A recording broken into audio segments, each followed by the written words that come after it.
Hello, hello, hello. Nandito tayo. Pauwi na tayo ng Hong Kong. Simula dito sa Philippines, Legazpi City, Bicol International Airport. Ako'y tutungo ng Hong Kong. Katatapos lang ng aking burial ng aking papa. At ngayon tayo babalik na ulit ng Hong Kong. Kaya naman ang lungkot. Ang lungkot-lungkot. Yan, alas 6 na yan. Alas 6 ng gabi ang flight ko. Kaya ready tayo. Babalik dun. Dito na tayo sa loob ng airplane. O diba? Ganda-ganda. Parang nasa ulap ka na kasi may usok sa aeroplano. Alam nyo ba sa loob ng aeroplano may usok? Huwag kayong matatakot pag may usok sa loob ng aeroplano dahil natural lang yan. It's humidifier. At fire. Yung humidifier.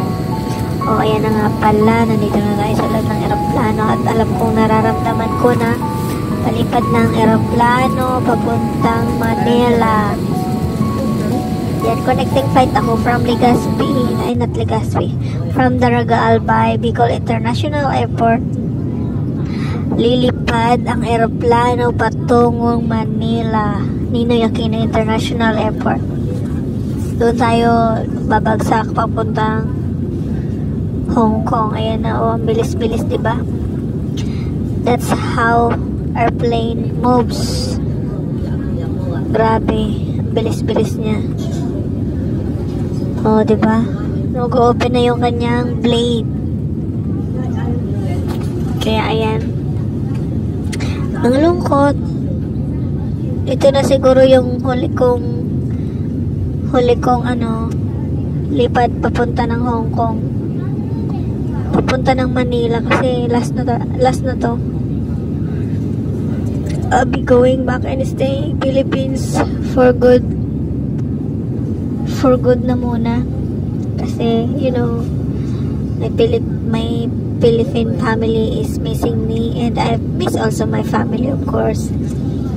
Ang hirap-hirap malayo sa pamilya. Ang hirap. Gusto mong umuwi. May mangyari man, ang hirap. Habang nire-record ko to, nalulungkot pa din ako. And I miss the time na makasama yung papa ko.